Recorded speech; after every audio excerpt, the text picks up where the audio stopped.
আসসালামু আলাইকুম সপ্তম শ্রেণীর শিক্ষার্থী বন্ধুরা, আজ আমি তোমাদের গণিত বইয়ের 11 পৃষ্ঠার মূলদ অমূলদ সংখ্যা শেখাবো। তাহলে প্রথমে হলো মূলদ সংখ্যা। মূলদ সংখ্যা, তাহলে মূলদ সংখ্যা কাকে বলে? সে হলো যে সংখ্যাকে দুটি পূর্ণ সংখ্যার অনুপাতে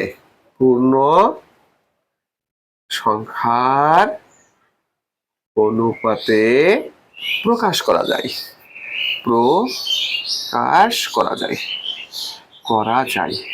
তাকে মূলদ সংখ্যা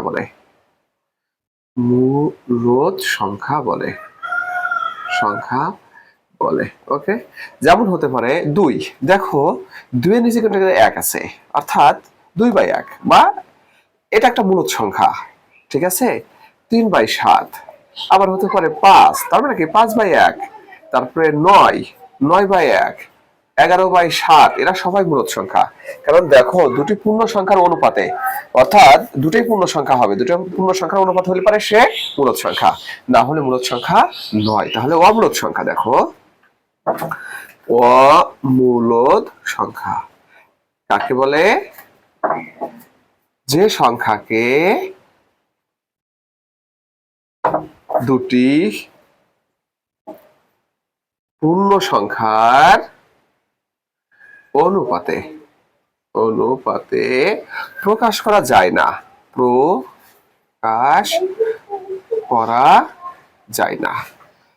তাকে অমূলদ সংখ্যা বলে। অমূলদ সংখ্যা বলে। যেমন হতে পারে, বন্ধুরা তুমি একটু লক্ষ্য করো, তোমার √2, এটা কিন্তু একটা অমূলদ সংখ্যা। কারণ কি, এটাকে কোনোভাবে তুমি দুটো পূর্ণ সংখ্যার অনুপাতে প্রকাশ করতে পারবে না। √3, এটাও অমূলদ সংখ্যা। √5, এটাও অমূলদ সংখ্যা।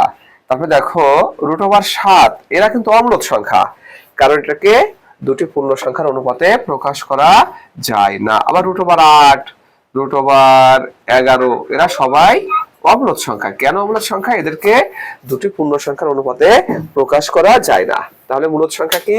যে সংখ্যাকে দুটি পূর্ণ সংখ্যার অনুপাতে প্রকাশ করা যায় সে হলো মূলদ সংখ্যা, আর অমূলদ সংখ্যা হলো যে সংখ্যাকে দুটি পূর্ণ সংখ্যার অনুপাতে প্রকাশ করা যায় না, তাকে অমূলদ সংখ্যা বলে।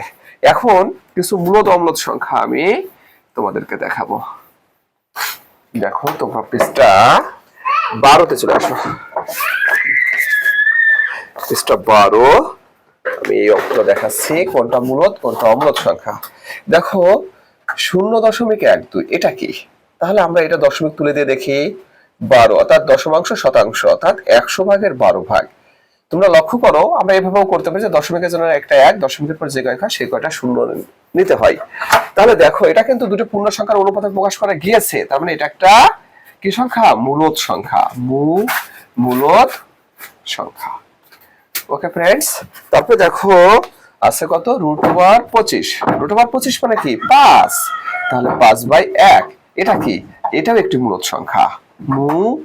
মূলদ সংখ্যা কেন?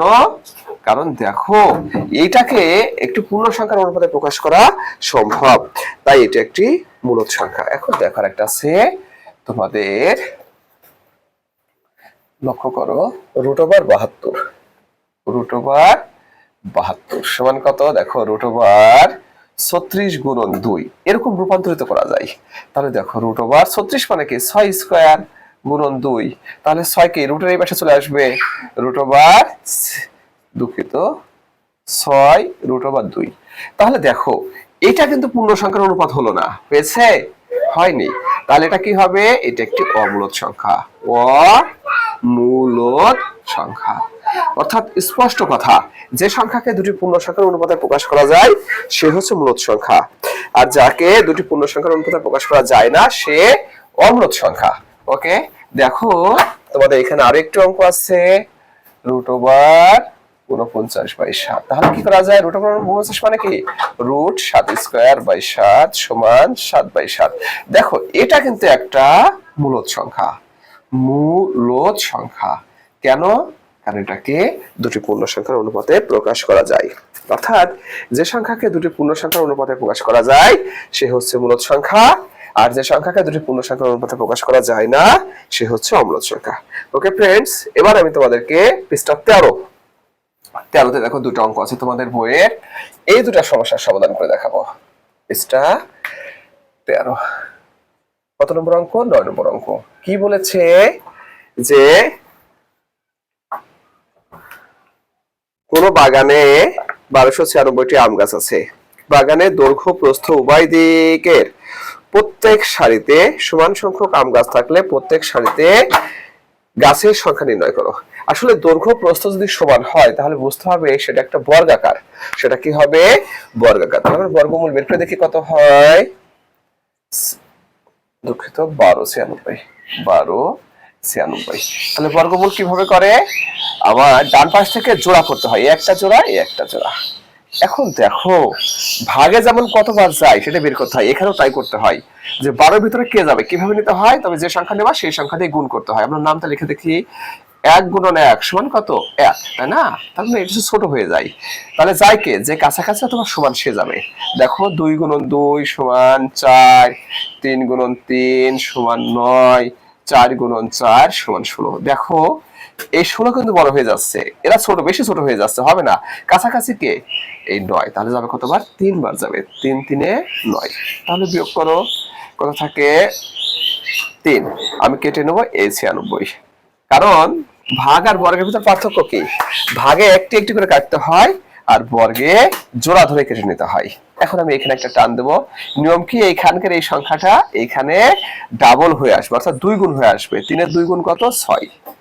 এখন দেখো, লক্ষ্য করো, এখন এমন একটা সংখ্যা নিতে হবে এখানে, সেই সংখ্যা দিয়ে আবার গুণ করে দেখতে হবে যে 396 এর ভিতরে যায় কিনা। আমরা একটু ই করে দেখি, তাহলে 6 গুণন আমরা, আচ্ছা 6 না, যদি আমরা 3 নেই 6 এর সাথে কত হয়? 63। দেখো আমরা 3 দিয়ে গুণ করে দেখো কত হয়? 3 3 এ 9, 3 6 18। আমরা এটা বেশি ছোট হয়ে যাচ্ছে, তার মানে আমরা 6 নিয়ে দেখি, তাহলে 6 সাথে 6 কথা 66। একে আবার আমরা 6 দিয়ে গুণ করে দেখি, 6 7 36 এর 6 হাতে 3, 6 36 আর 3 এ 69। দেখো এটা মিলে যাচ্ছে, তার মানে কি যাবে কত? 6। তাহলে এখানেও 6 নিতে হবে, এখানেও 6 নিতে হবে এবং গুণ করে এখানে পাঠাতে হবে। 3 9 6। অতএব বর্গমূল কত? 36। বর্গমূল কত? 36। অতএব গাছের সংখ্যা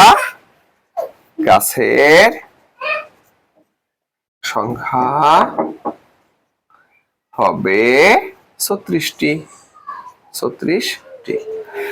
ওকে ফ্রেন্ডস, এবার আমরা 10 নম্বর অঙ্কটা দেখাবো তোমাদেরকে।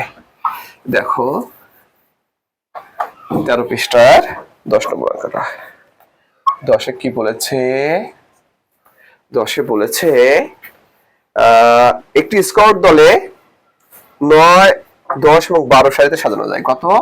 9 10 এবং 12 সারিতে সাজানো যায়। ভালো কথা, 9 10 এবং 12 সারিতে সাজানো যায়। তাদের বর্গাকারেও সাজানো যায়। স্কাউট দলে কমপক্ষে কতজন স্কাউট থাকবে? হয় 9 সারিতে, 9 10 এ, 9 12তে। আবার বর্গাকার মানে কি? তার উভয় পাশে সমান হবে। হ্যাঁ, এই সাজানো আবার বর্গাকারে সাজানো যাবে।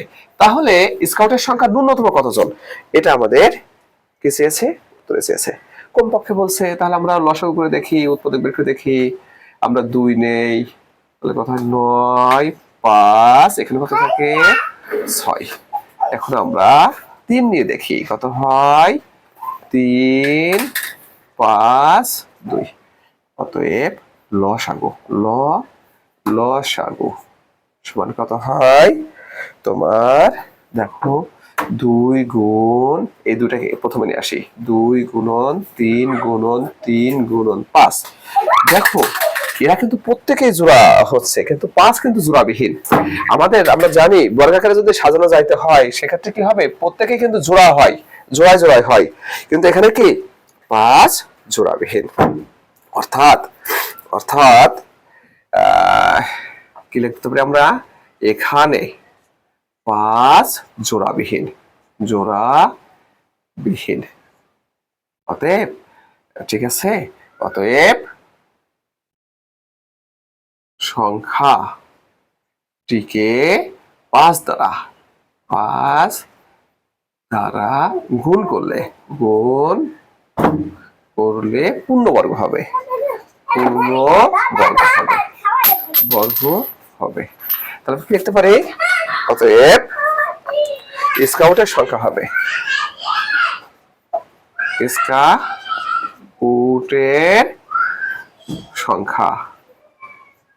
সংখ্যা হবে কত?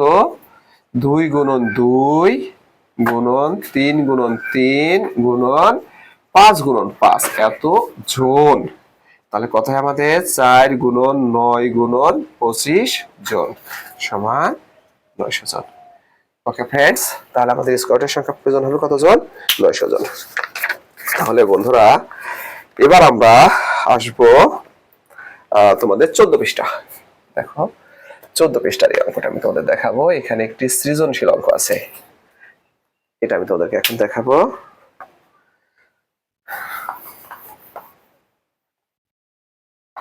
দেখো 14 পৃষ্ঠায় দুটো সংখ্যা দেওয়া আছে 11তে। বলছে প্রথম সংখ্যাটি পূর্ণবর্গ কিনা যুক্তি দাও। প্রথম সংখ্যাটি কত? 2 1 9 5 2। বন্ধুরা একটা জিনিস কি, যদি কোনো সংখ্যার এককে অর্থাৎ এই এককে কত 2 3 7 8 থাকে, তবে ওই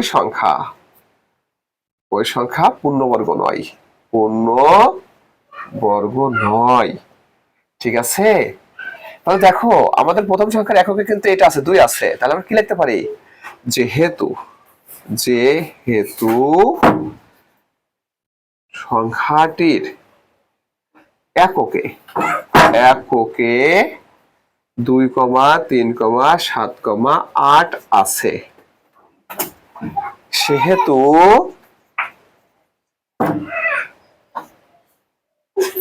সংখ্যাটি পূর্ণবর্গ নয়।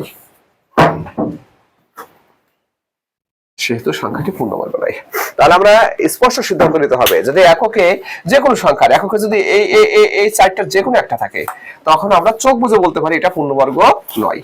ঠিক আছে? এটা শর্টকাট নিয়ম। আমরা এটা কিন্তু লিখবো না, আমরা উত্তরটা লিখবো এইভাবে লিখবো, যেহেতু সংখ্যাটির এককে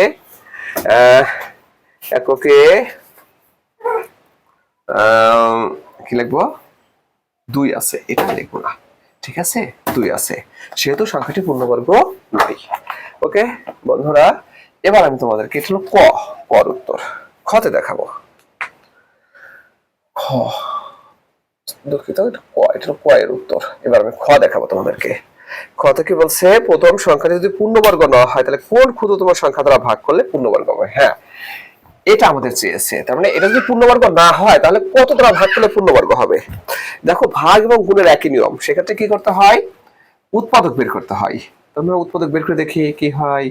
1 0 9 9 দুগুণ 18, 7 দুগুণ 14 আর 6 দুগুণ 12। আবার নিয়ে দেখি 2 5 4 8 8 8। ওকে ফ্রেন্ডস, আবার উৎপাদক বের করে দেখি কত হয়। 2 7 4 4। আবারও আমরা দুইবার নিয়ে দেখি কত হয়। 1 3 7 2। আবারও দুইবার নিয়ে দেখি কত হয়। 6 8 6। ওকে ফ্রেন্ডস, আমরা আবারও দুইবার নিয়ে দেখি 3 4 3। ওকে, এবার আমরা 7 বার নিয়ে দেখি কি হয়। 49। আবার আমরা 7 বার নিয়ে দেখি, তাহলে আমাদের উৎপাদক বের করা শেষ। আমরা এখন লিখতে পারি অতএব কত 2 1 9 5 2 সমান কত হবে? 2 গুণ 2, হ্যাঁ, গুণ 2 গুণ 2, তারপরে গুণ 2 গুণ 2। ঠিক আছে? গুণ 7 গুণ 7 গুণ 7। তাহলে দেখো সবাই কিন্তু জোড়া হচ্ছে, তার মানে এখানে 7 জোড়াবিহীন, অর্থাৎ জোড়াবিহীন সংখ্যা দ্বারা ভাগ বা গুণ করলে পূর্ণবর্গ হয়। লিখবো আমরা এখানে 7 জোড়াবিহীন, তাই না? অতএব সংখ্যাটিকে 7 দ্বারা ভাগ করলে পূর্ণবর্গ হবে, পূর্ণবর্গ হবে। ওকে ফ্রেন্ডস, সংখ্যাটিকে 7 দ্বারা গুণ করলেই 7 দ্বারা ভাগ করলেই পূর্ণবর্গ হবে। ঠিক আছে, এবার আমরা গ করব। দেখো গতে কি বলেছে একটু খেয়াল করো। বলছে যে দ্বিতীয় সংখ্যাটির সাথে কোন ক্ষুদ্রতম সংখ্যা যোগ করলে পূর্ণবর্গ হবে। হ্যাঁ, তার মানে 6 5 দুঃখিত 5 6 5 6 0 5 এটার সাথে কত যোগ করলে পূর্ণবর্গ হবে? তাহলে আমরা ই করে দেখি, ভাগ প্রক্রিয়ায় বর্গমূল বের করে দেখি। ভাগ প্রক্রিয়ায় বর্গমূল করার নিয়মকে জোড়া জোড়া করতে হয়। তাহলে প্রথম জোড়ার ভিতর কতবার যাবে এটা আমাদের কি গুণ করে করে বের করে দেখতে হয়। দেখো আমি তো 4 নেই, তাহলে 4 দিয়ে গুণ করতে, 4 4 এ কত হয় 16। 5 নিলে কত হয় 5 গুণন 5 5 5 এ 25। 6 নিলে কত হয় 6 গুণ 6 6 6 এ 36। 7 নিলে কত হয় 7 গুণ 7 সমান 49। 8 গুণ 8 সমান 64। দেখো এটা বড় হয়, এটা বেশি ছোট হয়, তখন এটা যাবে, যে কাছাকাছি হয় সে যায়, কে যাবে 7 বার। 7 7 এ 49। তাহলে বিয়োগ করলে কত থাকে 7 হলে। ওকে, তাহলে আমরা কেটে নেব কত এই 0 5। আমরা জানি এখানে কেটে নিতে হয়, জোড়া ধরে কেটে নিতে হয়। তাহলে এখানে কত আসবে দেখো 7 ডাবল হয়ে কত হয় 14 হয়, কারণ এখান থেকে এখানে দ্বিগুণ হয়ে আসে, ডাবল হয়ে আসে বা দ্বিগুণ হয়ে আসে। তাহলে বন্ধুরা দেখো এই 14 এর সাথে কোন অঙ্ক যুক্ত করে সংখ্যা তৈরি করে সেই সংখ্যাতেই গুণ করে দেখতে হবে কে যায়।